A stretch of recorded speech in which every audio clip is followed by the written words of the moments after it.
শ্রীমদ্ ভাগবত গীতা অষ্টদশ অধ্যায় মুখ্য যোগ 65 নম্বর শ্লোকে বলছেন, মনমনা ভব মদভক্ত মদ যাজিমাং নমস্কুরু মামে বৈশ্বসী সত্যন্তে প্রতি জানে প্রিয় হসিমে। শ্রী ভগবান বললেন, যারা আমার ভক্ত আমি ব্যতীত আর কাহারও কাছে এই মস্তক নত করিবে না। যারা আমার ভক্ত আমি ব্যতীত আর কাহারও কথা কৃষ্ণ ভক্ত যারা আর অন্য কোনো কথা কর্ণে প্রবেশ করিবে না, তারা শুধু কৃষ্ণ কথাই শুনবে। আমি কিন্তু শ্রীমদ্ ভাগবত গীতা 65 নম্বর শ্লোক বলেছি, অষ্টদশ অধ্যায় মুখ্য যোগের 66 নম্বর শ্লোকে অন্য কথা বলছে। সর্বধর্মান পরিত্যজ্য মামেকং শরণং ব্রজ অহং তাং সর্বপাপভ্য মোক্ষ সেমি মাসুচ। এই শ্লোকটা বলা হয়নি, কেননা এই শ্লোকের মধ্যে এমন কথা রয়েছে যা সকল ধর্ম পরিত্যাগ করে শুধু আমাকেই প্রচার করে, আমি ব্যতীত আর কেউ কোনো নাই ভগবান বলছে। কিন্তু আসলে সেটা বলিনি, যে আমি 65 নম্বর শ্লোক বলেছি, মনমনা ভব মদ ভক্ত মদ যাজিমাং নমস্কুরু। মন ছাড়া যখন গোবিন্দ পুজো হয় না, তাই মনটা আমরা কয়জনকে দিব? একজনকেই দিতে হবে, দুইজন দেওয়ার কোনো জায়গা নেই না। এমন কোনো বস্তু নয় যে আমি সর্বত্র ছড়িয়ে রাখবো।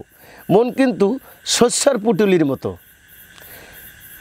রামকৃষ্ণ বলছিল যে মন এইরকম, শস্যের পুটুলি নিয়ে যদি আমরা হাটে যাই আর শস্যের পুটুলির গোয়া যদি টেরা থাকে, তাহলে ওই শস্যগুলো পুটুলিতে থাকবে না।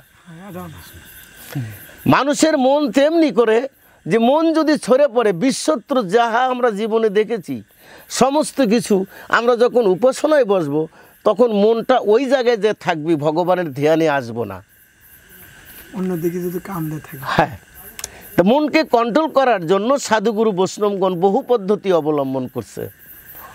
যেমন বেদ থেকে আসা পৌরষ সূক্ত, মৎস্য মাংস মত মৈথন মুদ্রা। যারা কৃষ্ণ ভক্ত তারা মৎস্য মাংস মদ মৈথুন এগুলো ওরা আহার করে না। মাছ স্রোতের বিপরীতে যায়, যে কারণে মাছ খায় না। চিন্তা করুন, মাছ খেলে মন নিম্নগামী হয়, কৃষ্ণ ভজন করতে গেলে মনকে ঊর্ধ্বগামী করতে হবে। কথাটা তো আমার নয়, কথাটা বেদের থেকে বলছে। বেদ পুরোহিত ধর্ম অধর্মস্তৎ বিপর্যয়। বেদে পূর্ণাঙ্গ ধর্ম আছে, বেদের বাহিরে যা তার মধ্যে ধর্ম না থাকতে পারে, কিন্তু বেদের মধ্যেও পূর্ণাঙ্গ ধর্ম রয়েছে। তাহলে বেদে বললেন মৎস্য মাংস, মৎস্য মাছ স্রোতের বিপরীতে যায়। ভাগবতে কয় মৎস্য খালে সর্বমাংস ভক্ষণ হয়।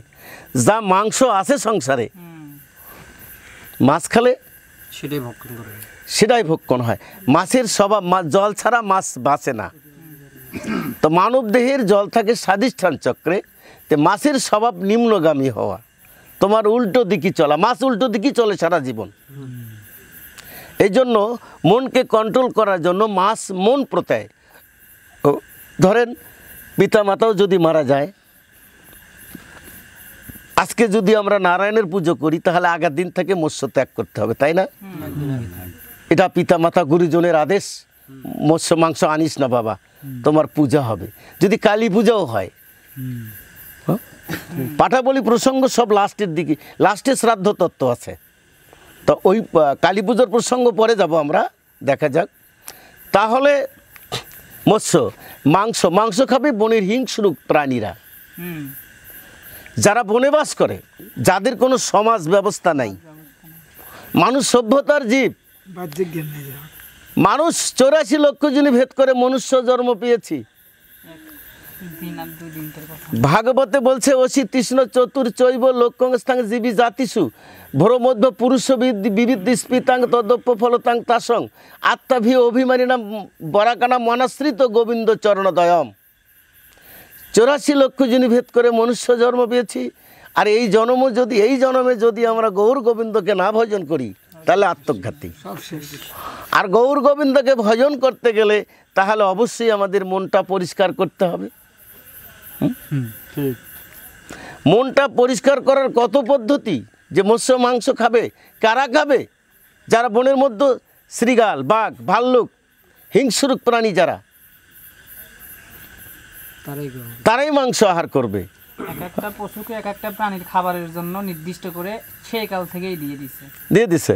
তাইলে কিন্তু মানুষের জন্য নয়। না, মানুষ হিংসের মানুষের তো 5টা লক্ষণ। অহিংসা প্রথমেই, অহিংসা সত্যমস্তং শৌচং সংযমিবচ ইতৎ সামাসিকং প্রক্তং ধর্মস্য পঞ্চ লক্ষণম। মানুষের 5টা লক্ষণ: অহিংসা, সত্য কথা বলা, সদা সর্বদাই শৌচ থাকা। রাস্তায় ঘাটে পথে মাঠে যে কোনো যে জায়গায় মৃত্যু হতে পারে, মৃত্যু অবধারিত। অহন্যনি ভূতানি গচ্ছিন্ত হে জমালম শেষস্থাবর মিঞ্চন্তি কি আচার্য মতপরাম। মহাভারতের প্রায় 1,10,000 শ্লোক, তার মধ্যে এই শ্লোকটিতে এমন কথা বলেছে যে কি আশ্চর্য। ধর্ম যুধিষ্ঠিরকে জিজ্ঞাসা করে, আশ্চর্য এটাই আমরা যারা বেঁচে আছি। কিন্তু আশ্চর্য, কিন্তু কখন মারা যাবে এটা বলা যাবে না। তাই শৌচ থাকো। ভগবান শ্রীকৃষ্ণ গীতায় বলেছে, যে যথামাং প্রপেদ্যন্তে তাঙ্গস্থ তৈব ভজম মহম মম বর্তনা বর্তন্ত মনুষ্য প্রাপ্ত সর্বস্ব।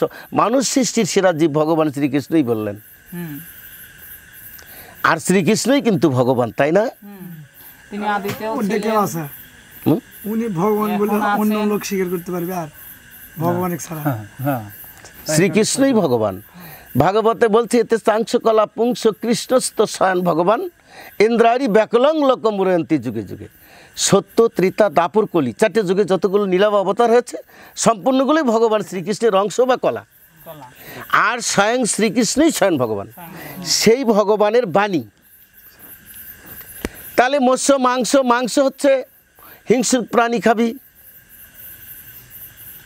মনে করে একটা সার্কাস যদি রাখা যায়, সার্কাসে যদি একটা হাতি আর একটা বাঘ রাখে, একটা হাতি রাখতে লোহার খাঁচাও লাগে না, শিকলও লাগে না।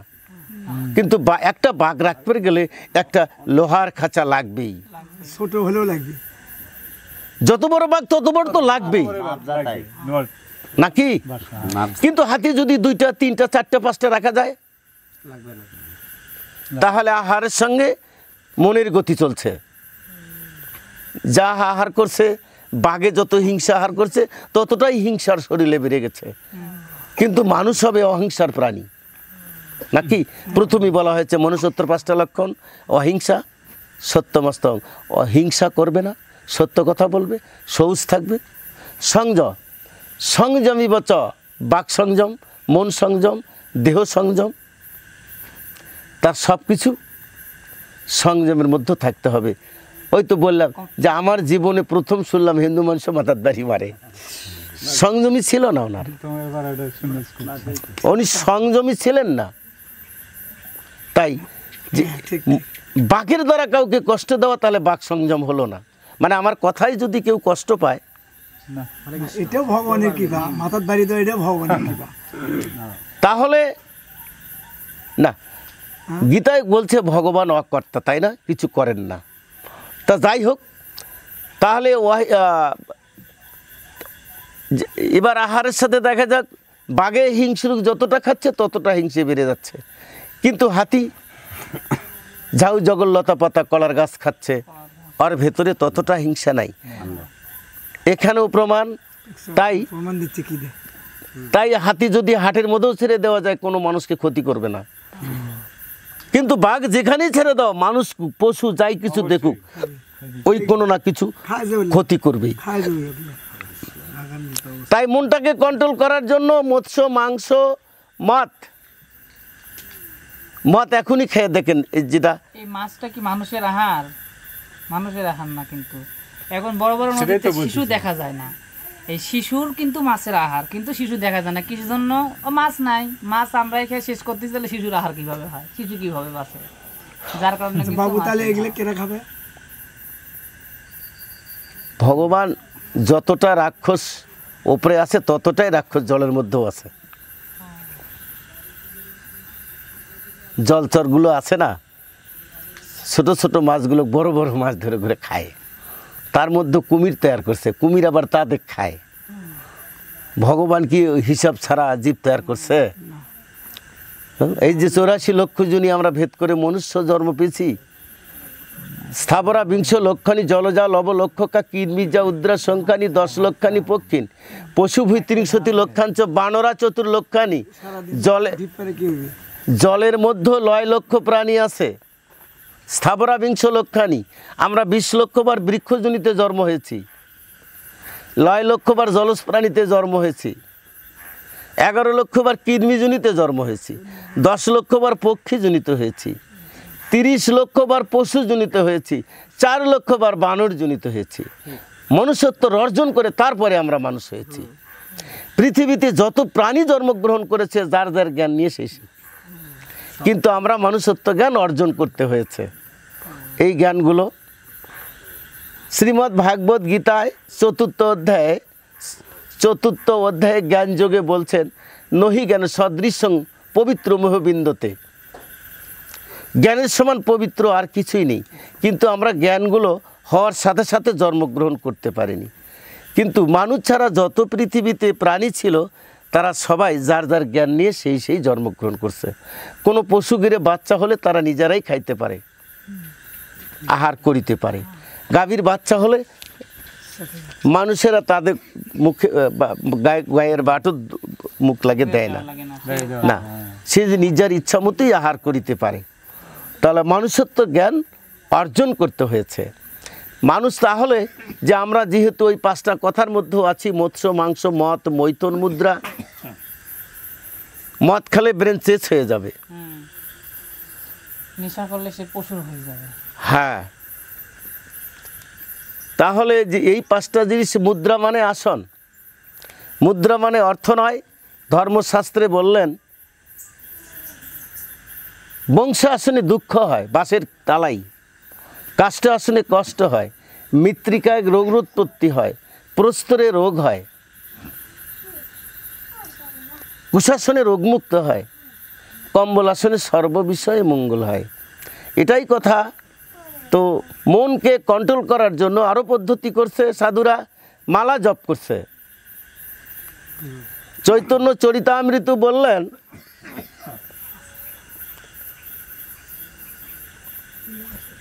শীতমার্জনং ভবমহাদাবাগ্নি নির্বাপনং কৌরব চন্দ্রিকা বিতরণং বিদ্যাবধূ জীবনং। মনকে কলুষমুক্ত করার জন্য করে তারা মালায় ভগবানের নাম জপ করছে, যাতে মনটা পরিষ্কার হয়। প্রথমে তারা কি করছে, ভগবান শ্রীকৃষ্ণ ব্রহ্ম বৈবর্ত পুরাণে বলেছেন, মুক্তিস্থ দ্রিবেদা সাধ্য বিশ্বরতোক্ত সর্বসম্মতা নির্বাণ পদাত্রী চ হরিভক্তি প্রদা নিরাম হরিভক্তি স্বরূপাঞ্চ মুক্তিং বাঞ্চতি বৈষ্ণবা অন্য নির্বাণ পঞ্চ মুক্তিং বাঞ্চতি মানবা। মানুষ যদি মুক্তির পথ পাইতে চাও তাহলে বৈষ্ণবের শরণে যাও। একমাত্র বৈষ্ণবে জানে আমাদের মুক্তির পথটা কিভাবে আমরা এই সংসার বন্ধন থেকে মুক্তি পাব। তা ভগবান শ্রীকৃষ্ণ সরস্বতীকে শিক্ষা দিতে গিয়ে এই কথাই বললেন যে তোমরা যখন জপ শুরু করবে তখন পূর্ব দিকে আগে দিক নির্ণয় করবে। পূর্ব, পশ্চিম, উত্তর, দক্ষিণ 4টে দিক আছে। যেমন ভগবান শ্রীকৃষ্ণ শাস্ত্রে বলছে সরস্বতীকে, প্রাক্ষীর শয়নে বিদ্যা বল মাইচ দক্ষিণে পশ্চিমে প্রবল চিন্তা হানি মৃত্যুস্তদ উত্তরে।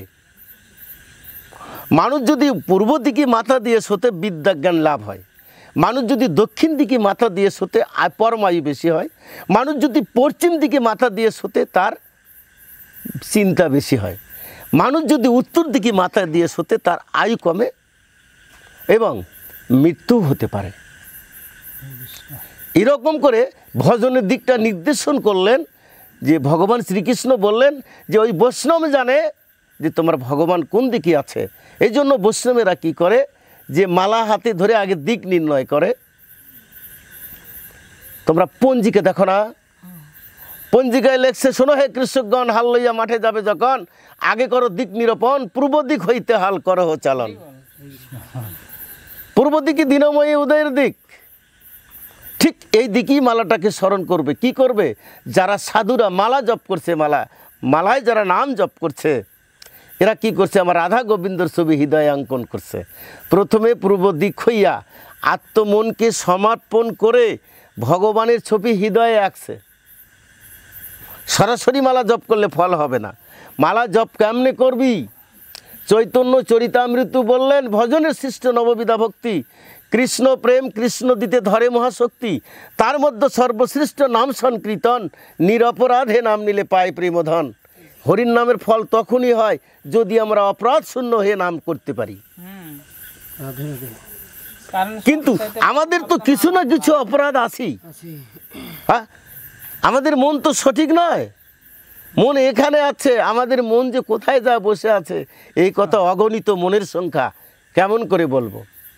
অবশ্যই তাই শুধু খালি মনটাকে কন্ট্রোল করার জন্য পিতামাতা মারা গেলে মৎস্য মাংস মত মৈথুন মুদ্রা মৃত্তিকাশয়ন ব্রহ্মচর্য পালন ভিক্ষা অন্ন খাওয়া 16টা জিনিস থেকে বঞ্চিত হয়ে গেছে। কেননা যে তোমার এই 16টা জিনিস তোমার যদি বঞ্চিত হয় তাহলে তুমি মনটা তোমার কন্ট্রোলে আসতে পারে।